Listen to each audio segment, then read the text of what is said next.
अस्सलाम वालेकुम। आज की वीडियो में हम करेंगे मैथमेटिक्स वर्कबुक 2, इसका chapter number 1 direct and inverse proportion, और उसका हम करेंगे जी क्वेश्चन नंबर 10 करेंगे। इसे जो पिछले क्वेश्चन से पहले करवा चुकी हूँ उसका लिंक मैं डिस्क्रिप्शन में दे दूंगी, आप वहां से देख लीजिएगा। और अगर अभी तक आपने हमारा चैनल सब्सक्राइब नहीं किया तो उसको सब्सक्राइब कर दीजिए और बेल आइकन को लाजमी प्रेस कर दीजिएगा ताकि आपको नहीं आने वाली वीडियोस के बारे में पता चल सके। और जो मेरा सेकंड चैनल है उसका लिंक भी डिस्क्रिप्शन में, और जो मेरी बहन का चैनल है उसका लिंक भी डिस्क्रिप्शन में है, उनको सब्सक्राइब कर दीजिएगा। तो स्टार्ट करते हैं। क्वेश्चन नंबर 10 हमारे पास है कि given that H is directly proportional to L. वो कह रहे हैं कि एच और एल आपस में डायरेक्टली प्रोपोर्शनल है, यानी कि अगर एच इंक्रीज होगा तो एल भी इंक्रीज होगा, और अगर एच डिक्रीज होगा तो एल भी डिक्रीज ही होगा। वो कह रहे हैं कि इस चीज़ को यूज़ करके आप क्या करें, इस टेबल को कंप्लीट कर दें। अब एच और एल आपस में डायरेक्टली प्रोपोर्शनल है, और यहाँ पे एच की वैल्यू गिवन है, हमने एल को फाइंड आउट करना है। यहाँ पे भी एच गिवन है, एल को फाइंड आउट करना है। यहाँ पे एल गिवन है एच को, यहाँ पे एच गिवन है, एल को फाइंड आउट करना है। ठीक है, जो अननोन है इनको बस हमने फाइंड आउट करना है, कोई मुश्किल चीज़ नहीं है, ईजी से क्वेश्चन है। तो स्टार्ट करते हैं। मैं यहाँ पे लिख लेती हूँ सोल्यूशन। सबसे पहले तो हमें ना इसका रिलेशन बनाना है, ठीक है। तो मैं यहाँ पे लिखूंगी कि since H is directly proportional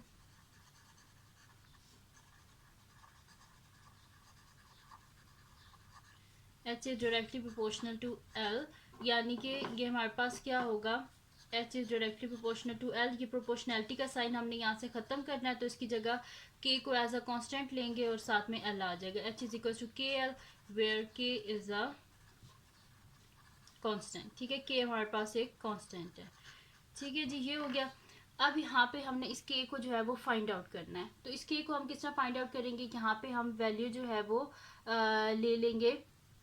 यहाँ पे जो हमारे पास है एच की और एल की, जहाँ पे दोनों की गिवन हो, जैसे कि यहाँ पे टेबल में, सॉरी यहाँ पे 36 आता है, मैंने लिखा नहीं है। ठीक है, तो जहाँ पे हमारे पास एच और एल दोनों है ना, इसको हम यूज़ करके क्या करेंगे, यहाँ से इजीली हम फाइंड आउट कर लेंगे वैल्यू यहाँ से हम के की। ठीक है, तो यहाँ पे हम टेबल में देखेंगे जहाँ पे एच भी गिवन है और एल भी गिवन है, उसको हम यूज़ करेंगे और यहाँ से के को फाइंड आउट कर लेंगे। तो मैं यहाँ पे लिखूंगी कि when L is equals to 36 and H is equals to 30। तो ये वैल्यूज इसके बीच में सब्सटीट्यूट कर देते हैं। एच की जगह 30 इज इक्वल्स टू के, और एल की जगह 36। ठीक है, ये हो गया मेरे पास। हमें के चाहिए, साथ में 36 नहीं चाहिए। बोथ साइड पे 36 से डिवाइड कर देंगे। ये 36 और 36 कैंसिल आउट। के इज इक्वल्स टू क्या आ जाएगा मेरे पास, 30/36। और ये दोनों किसके टेबल में आते हैं हमारे पास, इसको करेंगे हम 6 के टेबल से करेंगे, डिवाइडेड बाय 6 डिवाइडेड बाय 6। तो 6 5 ज़ा 30 एंड 6 6 ज़ा 36। तो ये मेरे पास के की वैल्यू आ गई है 5/6। ठीक है, तो के को हमने फाइंड आउट कर लिया, जो कि मेरे पास आ गया 5/6। अब हमने क्या करना है यहाँ पे, यानी कि ये जो इक्वेशन है ये हमारे पास क्या है कि H is equals to 5/6 L. ठीक है, तो ये हमने फाइंड आउट कर लिया। अब इसके बीच में हम एच को जहाँ पे एल को फाइंड आउट करना है वहाँ पे हम एच की वैल्यू सब्सटीट्यूट कर देंगे, और जहाँ पे हमने जो है वो एच को फाइंड आउट करना है वहाँ पे एल की वैल्यू को सब्सटीट्यूट करके एच को फाइंड आउट कर लेंगे। तो मैं नेक्स्ट शीट लेती हूँ और उस पर जो है ना इसको आगे सॉल्व कर लेते हैं। तो यहाँ से पेज शीट ले लेते हैं। अच्छा जी, अब यहाँ पे हमारे पास क्या गिवन है, एच 15 गिवन है और एल को हमने फाइंड आउट करना है। तो मैं यहाँ पे लिखूंगी कि when H is equal to 15, तो हमारे पास क्या गिवन है कि H is equal to 5/6 L. तो मैं यहाँ पे लिखूंगी कि H is equals to 5/6 L. तो एच की जगह लिख दें 15 इज इक्वल्स टू 5/6 एल। हमें क्या चाहिए, एल चाहिए, साथ में 5/6 नहीं चाहिए। तो बोथ साइड पे इसकी रेसिप्रोकल से मल्टीप्लाई कर देंगे, यानी कि 6/5 multiply by 15 is equals to 6/5 multiply by 5/6 और साथ में एल। ये क्या हो जाएगा, 5 3 ज़ा 15, 6 3 ज़ा 18 इज इक्वल्स टू, ये 6 और 6 कैंसिल आउट, 5 और 5 कैंसिल आउट, यानी कि एल मेरे पास यहाँ पे क्या आ गया, 18 आ गया। ठीक है जी, तो एल इज इक्वल्स टू 18 हो गया मेरे पास। अब यहाँ पे लिख देते हैं कि जब एच हमारे पास 15 है तो एल क्या होगा, यहाँ पे 18 होगा।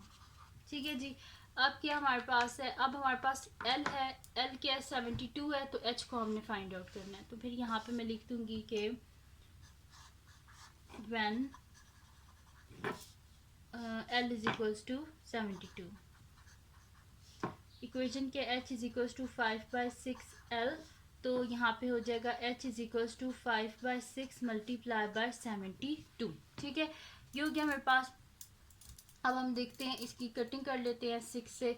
तो यहाँ पे मेरे पास हो जाएगा 6 1 ज़ा 6, 6 1 ज़ा 6 कैरी हो गया यहाँ पे। ये हो गया मेरे पास 12 और 6 2 ज़ा 12।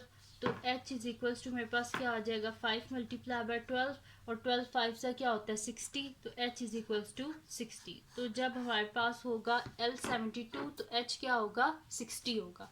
तो यहाँ पे टेबल में फिर मैं लिख लेती हूँ 60। ठीक है जी, टेबल में लिख दिया 60। अब क्या हमारे पास h 75 है और हमने L को फाइंड आउट करना है। तो फिर मैं यहाँ पे लिख दूंगी कि when h is equals to 75, तो इक्वेशन क्या है h is equals to 5/6L। h की जगह लिख दे 75 इज इक्वल्स टू 5/6L। अब हमें L चाहिए, साथ में 5/6 नहीं चाहिए, तो उसके रेसिप्रोकल से बोथ साइड पे मल्टीप्लाई कर देंगे, यानी कि 6/5 से। तो 6/5 multiply by 75 is equals to 6/5 multiply by 5/6 और साथ में L।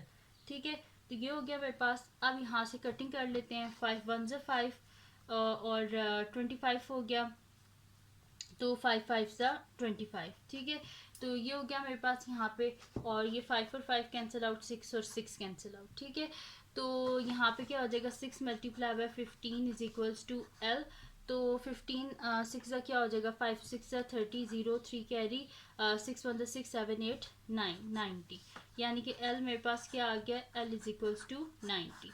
तो यानी कि जब h 75 होगा तो L क्या होगा 90। तो यहाँ पे लिख देते हैं L की जगह यहाँ पे 90। ठीक है, तो ये टेबल हमारे पास कंप्लीट हो गया, जिसमें हमने सारी वैल्यूज़ लिख दी हैं जो अननोन थी h की और L की। तो अगर ये वीडियो आपके लिए हेल्पफुल हो तो उसको लाइक कीजिएगा, मेरे चैनल को सब्सक्राइब कीजिएगा और बेल आइकन को लाजमी प्रेस कर दीजिएगा, ताकि आपको न्यू आने वाली वीडियोस के बारे में पता चल सके। और जो मेरा सेकंड चैनल है जिसके बीच में मेरी कुकिंग की, क्राफ्ट्स की, रिडल्स की वीडियोस हैं, उसका लिंक भी डिस्क्रिप्शन में, उसको भी सब्सक्राइब कर दीजिएगा। और जो मेरी बहन का चैनल है उसका लिंक भी डिस्क्रिप्शन में, उसको भी सब्सक्राइब कर दीजिएगा। और अपनी दुआओं में लाजमी याद रखिएगा। अल्लाह हाफिज़।